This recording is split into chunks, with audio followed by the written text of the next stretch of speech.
70대 남성 백 씨는 5년 전 40년을 함께 산 아내와 조론을 했습니다. 당시 두 사람은 갖고 있던 재산을 절반씩 나눴고 추가 재산 분할은 없다는 각서도 썼는데요.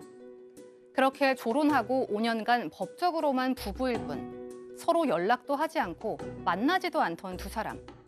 그런데 최근 들어 백 씨가 운영하는 식당이 입소문이 나며 수입이 크게 늘자 갑자기 아내가 찾아와 이혼과 재산 분할을 요구하는데요. 백 씨가 재산 분할은 이미 끝났다고 하자 아내는 조론과 이혼은 다르다며 법적으로 이혼을 하면 재산 분할도 다시 해야 한다고 주장합니다. 5년 전 조론을 하고 재산 분할까지 마친 70대 부부가 이혼을 하게 된다면 정말 재산 분할을 다시 해야 할까요? 네, 오늘 사건 상담실에서는 5년 전 이 40년 결혼 생활을 정리하고 이 조론을 한 조론입니다. 조론. 70대 부부의 사연인데 어떤 사연인지 소개를 해보죠. 네, 70대 노 부부의 남편분이 오늘의 살해자예요. 45년 전에 결혼을 했습니다. 자녀가 넷입니다. 다복했을 것 같은데 결혼 생활이 순탄치 않았어요. 이 두 분의 성격이 맞지 않아서 잦은 다툼이 있었고 또 경제적인 문제로도 부부가 티격태격했습니다. 그래서 이제 막내 아들까지 다 이제 출가를 했어요. 그러니까 이제 이 자녀 양육은 다 끝났습니다. 이때 이 두 부부가 자, 그럼 우리 따로따로 살자. 이제 헤어지자. 각자 갈 길 가자. 이렇게 합의를 했는데 아내 쪽에서 자, 이 나이가 돼서 이혼하는 것은 민망하다. 사실 법적으로만 지금 부부고요. 그러면서 나온 아이디어가 요즘 유행한다는 조론입니다. 네네. 각자 따로따로 사는데 혼인관계는 정리를 안 한 거죠. 그래서 아파트 하나 있던 거를 처분을 해서 각자 살 집을 따로따로 이제 마련하고 예금도 절반으로 똑같이 뚝 나눴어요. 네. 그런데 이 남편분의 얘기로는 아내에게 자기가 가지고 있던 돈을 더 줬다라고 이야기를 하는데 남남처럼 이제 산 지가 한 5년 정도 된 상황이거든요. 이 남편분은 정년퇴직을 한 상태고 식당을 하나 차렸는데 이 소득은 변변치가 못했습니다. 그러니까 이 부부는 이제 5년 전에 조론을 하면서 이제 각서까지 하고 어떻게 보면 재산 부분도 서로 이렇게 합의하에 이루어질 거고 합의서까지 쓴 거 아닙니까? 각서 네. 소개하겠습니다. 별로 뭐 즐겁지 않은 내용인데요. 각서 내용 보면 이렇게 돼 있어요. 가족 모임 이외에는 개인적으로 연락하지 않는다. 너하고 나하고 완전 남이라 이 소리죠. 예. 그다음에 상대방의 사생활에 간섭하지 않는다. 서로 피차 참견하지 말자는 거고요. 추가로 재산 분할은 없다. 그리고 서로에게 생활비 요구도 하지 않는다. 네. 이렇게 각서를 쓰고 헤어졌어요. 그리고 5년 동안 이제 진짜 그 각서대로 서로 연락도 안 하고 남처럼 이렇게 지냈던 겁니다. 근데 이제 아내 같은 경우는 요양보호사 자격증을 따가지고 이제 그 일도 하면서 여행도 다니고 등산도 다니고 취미생활 하니까 굉장히 흡족했다고 하고요. 예. 남편 같은 경우도 이제 아내 하고 헤어지고 난 다음에 식당 일에 매진한 것 같습니다. 예. 그러면서 혼자만의 생활에 어느 정도 이제 적응이 됐대요.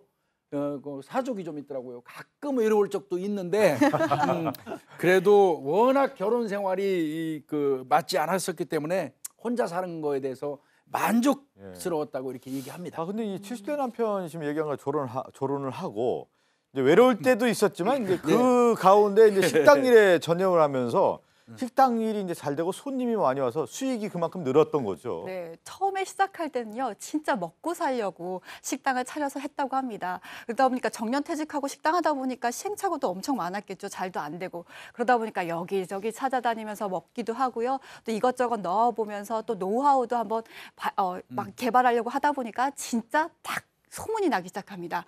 이 집 맛집이다, 잘한다라고 하면서 손님들이 늘어나기 시작하면서 손님이 한 3배 가까이 이상이 늘어났다고 합니다. 그리고 또 직원이 배달업도 해보세요. 배달하면 더 수입이 늘어날 것 같아요. 라고 해서 배달까지 했더니 수입도 진짜 많이 늘어났다고 합니다. 네. 그래서 요즘에 살맛 난다. 손주한테 돈도 주고 그다음에 아들한테 돈도 주면서 이제야 진짜 살맛 난다라고 얘기하는 상황입니다. 이 맛집 소문은 정말 멀리까지 가서 그 집을 찾아가게 되는데 5년 전에 결혼했던 이 아내도 이 맛집 소문을 듣고 어느 날 찾아왔어요. 왜 찾아왔을까요? 아니 서로 사적으로 연락은 안 했어도 아이들이 셋이 있으니까요. 아빠한테 가서는 엄마 얘기하고 엄마한테 가서는 아빠 얘기하죠. 네. 이제 아마 자식들이 아버지 요즘에 식당 진짜 잘 돼 했나 봐요. 그렇게 얘기하니까 돈도 많이 벌었다 이 얘기 들었던 있던 거예요. 아내가 어느 날 딱 찾아왔어요. 예. 첫 번째 하는 얘기가 잘 사는 것 같아서 보기 좋다. 예. 그것까지 좋았습니다. 그런데 그 다음 나온 게 근데 우리 이제 서류도 좀 정리하자. 예. 정식 이혼 좀 하자. 이렇게 얘기를 하는 겁니다. 그러니까 남편 입장에서는 그러면 이제 남아 있는 마지막 절차 서류상 이혼을 요구하는가 보다. 그래가지고 오케이 했어요. 예. 그랬더니 이 아내가 드디어 본색 나옵니다. 아플싸 이겁니다. 이혼 정식으로 서류로 이혼하니까 법적으로 이혼하니까 재산 분할도 하자. 네가 식당에서 벌은 것도 좀 나누자 그 소리입니다. 예. 기분이 나쁘신가요, 김 목사님? 저는 개인적으로 무척 불쾌합니다. 목소리에 불쾌감이 좀 드러나는데. 근데 5년 전에 합의서 쓰면서 재산 분할 이미 끝나고 각자 생활 살자 이렇게 얘기했는데 남편이 식장 잘 되니까 재산 분할하자고 얘기하는 아내의 심리는 뭘까요? 그 심리는 다 읽히는 거죠. 뭐 욕심이죠. 예, 그래서 남편 백 씨는 거절합니다. 단호하게 거절하면서 자, 이제 와서 무슨 소리요? 이미 각서도 썼고 재산 분할은 끝나지 않았소. 더 이상의 뭐 분할할 거 없소. 이렇게 이제 거절하는데 자, 부인 이 씨는 입장이 다릅니다. 내가 박지훈 변호사한테 물어봤소.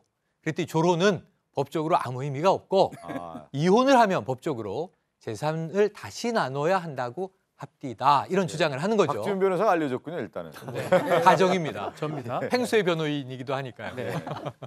참 그런데 지금 얘기한 것처럼 갑자기 한 5년 만에 이렇게 찾아오고 하면 당황될 것 같아요. 네. 그렇죠. 남편 입장에서는 그냥 무슨 어떤 일 때문에 왔나 했지만 목적이 확실하게 재산 분할에 있다고 하니까 당황했는데 오늘 그 내용을 좀 저희가 간략히 궁금증 정리를 해보겠습니다.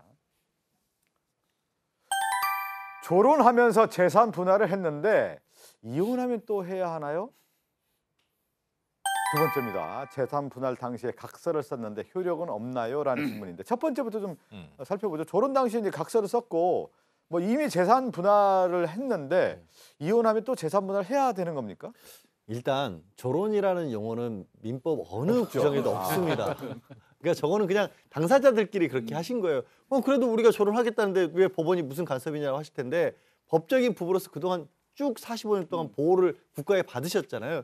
국가 입장에서는 두 분이 결혼했는지 안 했는지 알 방법이 없어요. 그러네요. 그러니까 부양 의무도 그대로 유지되고 동거 의무도 그대로 유지가 되고 그래서 부양비 이런 거 다 줘야 되고 재산 분할도 하신 게 아니에요, 사실은. 그냥 나눠 가지신 거지 재산 분할이 아니었던 거예요. 서로 나눠 가지고. 그 서로 나눠 가진 거지 재산 분할이라고 하는 민법상의 절차를 거치신 바가 없기 때문에 다시 하시는 게 아니라 그냥 하셔야 되는 거예요. 예. 참 이게 그러니까 양 변호사님 얘기 들어보니까 그러네. 당시에 5년 전에 결혼할 때 당신 재산은 당신 재산 쓰고 내 재산은 내 재산 쓰고 총량에 대한 것들이 전체적인 점검이 없었다는 얘기네요. 그렇죠. 조론이라는 말이 일본에서 이게 나왔던 용어입니다. 뭐 한때 재작년에 아마 변호사들 이 조론 상담을 많이 했을 것 같아요. 그렇죠. 법적으로는 사실 의미가 크게 없다고 봐야 됩니다. 민법에 조론이라는 제도도 없고요. 일본도 마찬가지입니다. 그냥 조론을 권한다고 했지 그게 제도가 돼 있는 게 아닌데 그럼에도 저도 사무실 상담을 많이 받았어요. 조론하고 싶은데 어떻게 하면 좋으냐. 뭐 할 수가 없습니다. 법적으로는. 다만 이전에 지금 했던 조론하면서 각서를 썼던 뭐 하여튼 계약서를 쓰긴 하는데 어느 정도 틀 안에서는 효력이 있을 수 있지만 그 민법 규정을 어겨가면서 효력을 발생시킬 수는 없는 거예요. 네. 근데 그 5년 전에 저희가 이제 사건관계에서 그 각서 얘기를 상당히 많이 했는데 5년 전에 지금 얘기한 것처럼 부부만의 이제 합의서죠. 합의서를 하면서 서로의 각자 생활을 유지하는 가운데서 각자 살자. 그 가운데 이제 재산 분할에 대한 부분까지도 각서를 썼는데 이 각서가 효력이 있느냐에 대한 궁금증인데 효력이 있습니까? 그러니까 재산 분할과 관련된 각서는 효력이 없는 게요. 왜냐하면 이혼을 해야 재산 분할을 할 수 있는 거잖아요. 그렇죠. 법적으로 그러는. 네. 이혼을 근데 전제로 이혼을 하기 전이니까 재산 분할 포기하겠다는 각서를 써도 의미가 없고 근데 이걸 왜 이렇게 강조를 해놨냐 법원이 이렇게 빡빡하게 보냐면 요즘은 그런 경우를 생각하기 어렵지만 예전에 이른바 축출 이혼이라 그래서 주로 남편이 재산을 안 주기 위해서. 그러니까 재산 조금만 떼주고 이것만 벗고 포기해 그리고 쫓아내는 경우들이 있었잖아요. 예. 그래서 법원이 그런 식의 각서에 대해서 효력을 인정 안 하는 겁니다. 가족법상의 각서는 대부분 효력이 없습니다. 상속 포기 각서라든지 유류분 포기 뭐 이런 각서들이 효력이 없다고 봐야 됩니다. 그 상황 이후에 상속 효력 발생 이후에 해야지만이 효력이 생기는 거고 마찬가지로 이혼을 하면서 재산 분할을 포기해 그 이후에 해야지 효력이 있는 거지 그 이전에는 효력이 없는데요. 다만 이건 조금 달리 볼 건 있습니다. 조론 계약서 각서를 쓰면서 한번 나눴잖아요. 예. 나누고 다시 나누면 그 나눴던 부분을 이혼 재판을 하면서 반영될 가능성이 상당히 높습니다. 예, 왜냐하면 한 번도 안 나눴고 모든 재산이 남편 명의로 돼 있고 모든 재산이 아내 명의로 돼 있으면 새롭게 다 이렇게 2분의 1씩 나눠야 되는데 벌써 한 번 나눴다 하면 그 이후에 5년 정도만 다시 판단할 수 있는 여지가 있기 때문에 그 정도의 의미는 있다 이렇게 보입니다. 근데 이제 의미 있다고 얘기를 하셨는데 제가 이제 박지원 변호사 얘기를 좀 받아서 질문을 하나 드리고 싶은 것 중에 하나가 뭐냐면 5년 동안 떨어져 살았잖아요. 조론이라고 하는 어떤 합의를 하고 나서. 근데 남편은 5년 동안 그 장사를 하면서 사업을 하면서 이 식당이 잘 돼서 돈을 많이 벌었습니다. 근데 5년 동안 아내는 기여한 바가 없다라고 남편은 또 주장을 하겠죠. 그런데 사실은 법적인 가운데 부부로 형성돼 있단 말이에요. 재산 기여는 전혀 하질 않았는데 그 재산에 대한 부분은 아내가 요구를 한다고 하면 어떻게 될까요? 그럼? 그러니까 이제 우리가 편의상 네. 결혼한 기간이 15년, 20년이 되면 일상적인 가정일 경우에는 반반씩 나눠 갖는 게 일반적이다라고 말씀하시는데 굳이 엄밀히 따지면 공동 생활을 하면서 기여한 부분을 가지고 재산을 나누는 거거든요. 비율을 따지는 건데 근데 5년 전부터는 아예 기여한 바가 없지 않습니까? 그러니까요. 그러니까 그런 경우에는 그때 새롭게 늘어난 부분들은 빼는 게 상례고요. 다만 모르겠어요. 그 식당이라고 하는 거를 혹시 차리실 때 아내가 지분 투자 형태로 차리신 거라면 그 이후에는 아내가 관여를 안 했더라도 아내가 투자한 재산이 커진 거잖아요. 예, 예. 그거라면 나눠 가실 이유가 있지만 그게 아니라 순수하게 아까 사연 보내신 것처럼 남편분이 생계를 위해서 처음으로 시작한 요식업이라고 한다면 이 부분에 대해서까지 아내분에게 드려야 될 필요는 없을 겁니다. 실제로 입증이 어려워요. 정말 5년 동안 정말 그때 내가 남편이 했는 거다. 이렇게 재판 법정에 나와서 얘기가 쉽지가 않을 거고요.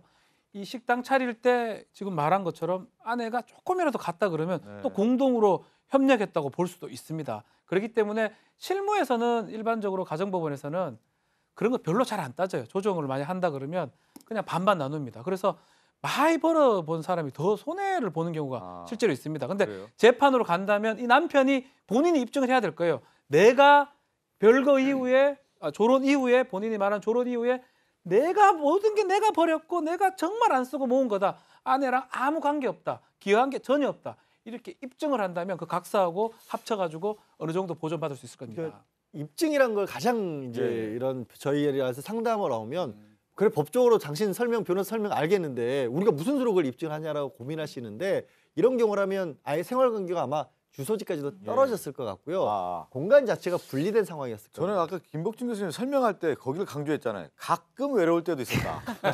그 외로움을 견디면서 일을 해서 돈을 많이 벌었는데 우리가 부부라고 생각할 때 눈물 젖은 빵도 같이 먹고 고통과 고난을 같이 겪어야만 그 부부라고 하는데 5년 동안 그 힘든 과정에 돈을 많이 벌어왔는데 그 5년에 대한 그 대가 없이 아내가 재산을 요구한다? 이걸 받아들일 수 없다는 얘기거든요. 오늘 상담하신 그래서 분은. 사실 조론하지 말고요. 사실은 그런 상황이 없어요. 이혼했었어야 돼요. 그 시점에. 그 5년 전에 이혼을 하셨으면 아무 문제가 없는 건데 결국은 조론이라는 법상 없는 제도를 이용하다 보니까 불측에 헤아릴 수 없는 손해가 발생할 수 있다는 것이죠. 김복준 교수님 마지막 결론 하나 내죠. 오늘 상담하신 분은 어떻게 해야 이게 현명한 판단이 될까요? 아니, 근데 아내에게 좀 줘야 되는 거 아닌가요? 또 어떻게 보면?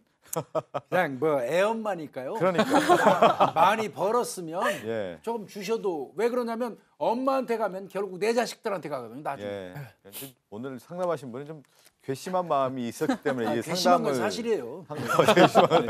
근데 그런 마음 때문에 오늘 상담을 하셨는데 그래도 아이들 엄마이기 때문에 일정 부분에 대한 어떤 고려는 하는 것이 맞지 않겠느냐.